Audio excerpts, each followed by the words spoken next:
The way this is giving clown, this better come out right, because I am having a week. Hey there, my myth slayers and mascara mavens. Welcome back to Mythical Mondays, where eyeliner meets enigma and mythology gets a little dangerous. I'm the Hecate, your navigator through the intense chaos of dark mythology and sultry makeup. And baby, buckle up because it's Scorpio season, aka the sign of I'm not jealous, I'm just investigating. Today, we're sinking our pincers into the myth of Scorpio, the celestial scorpion that turned one man's ego into a full-time constellation. So grab your eyeliner, light a match for your past, and let's get vengefully beautiful. All my makeup details are lurking in the description box below, because unlike my emotions, my products are not buried 6 feet deep. Now subscribe or the scorpion will find your secrets and post them to the cosmos. Let's unleash the drama. Let's set the cosmic stage. So Scorpio is the 8th sign of the Greco-Roman zodiac and marks the heart of autumn when leaves fall and shadows lengthen. Scorpio season runs from October 23rd to November 21st, aka that airy dramatic stretch of autumn when the air gets colder and the nights get longer. It is a water sign, which means Scorpios don't just feel emotions, they marinate in them. They cry once a decade and plot revenge for a century. It is ruled by Pluto, the planet of death and rebirth, and Mars, the planet of war and passion. So yes, Scorpio lives rent-free in the neighborhood between chaos and intensity. Scorpio is symbolized by the scorpion, which embodies mystery, power, and that one friend who cuts you off mid-sentence to just say, I just know you're lying. While the myth of Scorpio is centered around two main characters, the story splits into a few alternate versions. Each is drenched in ego, betrayal, and divine revenge. So let's see how one determined scorpion made a demigod eat humble pie. Meet Orion, the man, the myth, and the walking red flag. He was a demigod hunter, son of Poseidon, salty Greek god of the seas and earthquakes, and the Pleiad Euryale, daughter of King Minos of Crete. Yes, the dude with a minotaur problem. Orion was that guy. Tall, charming, jawline carved by the gods, and he was painfully aware of it. The kind of man that would flex his biceps mid-conversation to make sure you were paying attention. He hunted every beast on earth and made sure to brag about it like it was his entire personality. He wasn't just confident, he was an open mic night of arrogance. One day, Orion went full influencer mode and started boasting that he was the greatest hunter alive. So powerful that he can slay any creature, even the ones sacred to the gods. And depending on the version of the myth you hear next, things get juicy real fast, because nothing tempts fate than a man that can't shut up. Gaia, the Greek primordial goddess of the earth, had watched Orion strut across her lands with unchecked arrogance. And Gaia, patient but never forgiving, decided to humble him the old-fashioned way with a living consequence. From the soil she molded her fury, a giant scorpion forged from obsidian and divine rage. Its shell glinted like molten gold in the sun, its claws carved like sickles, and its tail dripped with venom strong enough to paralyze a god. It wasn't just a creature, it was Gaia's wrath giving form. When Orion saw it, he laughed. Of course he did. He was a demigod, son of Poseidon. His arrogance was genetic. The great hunter thought it was another trophy waiting to happen. So he drew his bow, fired arrow after arrow, but the scorpion was relentless. It didn't hesitate, it didn't miss. It was the earth's wrath in motion. Finally, as Orion charged for a final strike, the scorpion's tail lashed forward with blinding speed. One clean hit, one perfect sting. Orion fell, the hunter hunted, the arrogance silenced. Anyway, Zeus, CEO of the gods and king of the sky, never one to waste good drama, placed both Orion and the scorpion as constellations among the stars. But to keep the peace, and probably to stop the rematch, he put them on opposite sides of the sky. And the constellation Scorpius rises, Orion sets, forever fleeing the creature that was born to end him. So picture this. Artemis, the goddess of the hunt, the moon, and wild animals, meets Orion, a mortal who can actually keep up with her. He's strong, he's skilled, he's handsome, and unlike most men in Greek mythology, he doesn't immediately try to kidnap her. Shocking, I know. Over time, they become inseparable hunting partners. The goddess who swore to never love a man finds herself enjoying his company a little bit too much. Enter Apollo, Dun dun dun. Artemis's twin brother, god of the sun, music, prophecy, and apparently jealousy. He wasn't thrilled about this mortal tagging along with his twin sister. Some say he feared Orion's arrogance would corrupt her. Others say Apollo just couldn't handle the idea of Artemis being happy. Either way, he was ready to ruin it. So Apollo schemed, as most Greek gods do when they can't mind their business. He summoned a giant scorpion and sent it to attack Orion while he was swimming far out at sea. Then Apollo pointed out a tiny dark shape moving across the waves to Artemis and said, "See that thing out there? That's a beast fleeing your domain. I bet you can't hit it from here." Now, Artemis never turned down an archery challenge. Her accuracy was legendary. So she aimed and fired, and the arrow hit its mark. The scorpion fell still, but so did Orion. When the waves brought the bodies back to shore, Artemis realized the horrifying truth. The beast she had killed wasn't just the scorpion.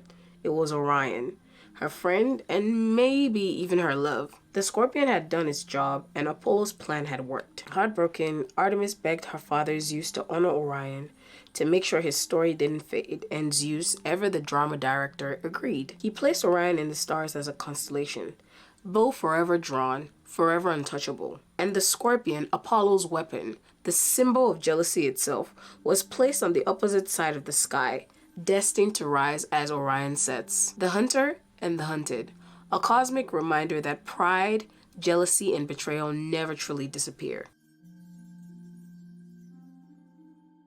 In this version, it isn't Gaia's justice or Apollo's jealousy that seals Orion's fate. It's Artemis's own hand. Orion had earned her respect, maybe even her affection.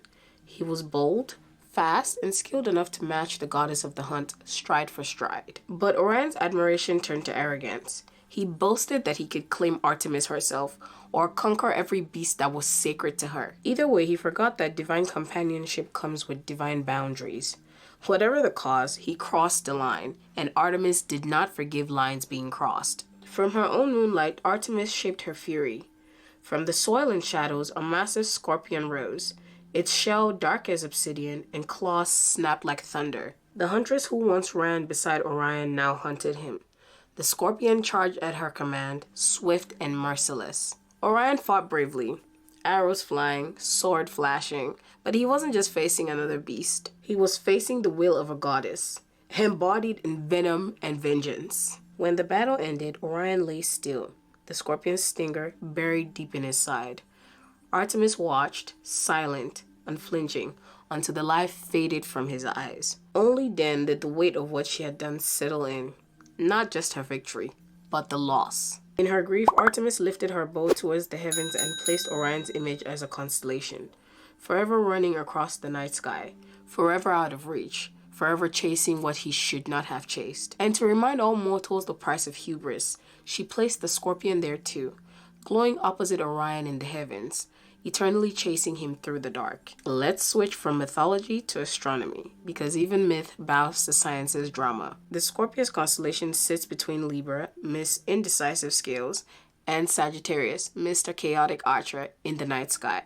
So basically, it's stuck between diplomacy and disaster. Out of the 88 recognized constellations, Scorpius is the 33rd largest constellation, covering about 497 square degrees of the sky. Unlike most constellations that require a PhD in squinting to identify, Scorpius actually looks like what it's supposed to. A scorpion, tail and all. Ancient astronomers loved Scorpius so much that they literally chopped off its claws to create the constellation Libra. So if the scorpion looks like it's missing its manicure, that's because someone literally turned its nails into a whole new zodiac sign. Watch my Libra video for the tea. Scorpius' constellation has 18 officially named stars, but here are the 4 MVPs. They are Antares, Shola, Sargas, and Juba. Antares is the brightest of the bunch, and its name means rival of Mars in Greek because its fiery red color makes people mistake it for the planet Mars. It is a red supergiant about 10,000 times brighter than the sun and roughly 700 times larger. Yes, it could swallow our sun and still have room for dessert. It is the 15th brightest star in the night sky and sits about 550 light years away from Earth. Antares is nearing the end of its life and will one day explode as a supernova, lighting up our sky brighter than a full moon for weeks. Shala means the stinger in Arabic.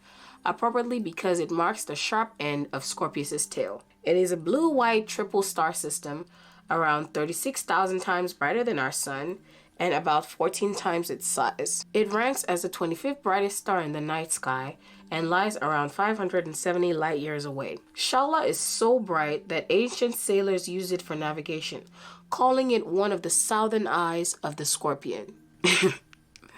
It's the way I finished my makeup before even getting to the end of the video. It's either Scorpio is a very long myth or this cold is kicking my butt. Either way, Sargas. Sargas comes from an ancient Sumerian word possibly meaning the archer's star. It is a yellow-white giant about 1,800 times brighter than our sun and 26 times its size. It is the 39th brightest star in the sky and located about 270 light years away from Earth. Sargas rotates so quickly that it's slightly flattened at the poles, like a star that has been squished by its own spin cycle. And last but not the least, Juba. Yes, I know it's not spelled that way, but that's how it's pronounced. Juba means the forehead in Arabic, marking the head of the scorpion. It is a blue-white binary star that is 14,000 times brighter than our sun and roughly 8 times its size. It is the 144th brightest star in the sky and sits about 490 light years away from Earth. Juba's brightness fluctuates unpredictably, probably because of the star's disk of gas, making it the scorpion's mood ring of the night sky. Every myth is a cosmic TED Talk, and Scorpio's is a cosmic don't test me. Do stand up for yourself. Scorpio teaches us that boundaries aren't rude. They're self-defense with extra sparkle. Be bold enough to strike back when people underestimate you. Don't let pride make you reckless. Orion thought he was unstoppable, but his ego got him killed, and not in a cute poetic way. Confidence is hot. Arrogance gets you smited. And finally, embrace the black. Scorpio's color is black, the color of transformation itself. It's not darkness, it's depth. It is the molten space where endings can turn into beginnings. And some of us shine best in shadow anyway. And that, my mascara mavens, is the myth of Scorpio, the celestial arachnid that proves that revenge can be divine and aesthetically pleasing. If you enjoyed today's tale of sass and stingers, hit that like button, subscribe, and ring that notification bell, or Scorpio will sting you with your own emotional baggage. So friends, stay magical, stay mischievous, and as always, stay mythical. Until next time, the eyeliner is giving Pharaoh's wife. Nah, more like Pharaoh herself.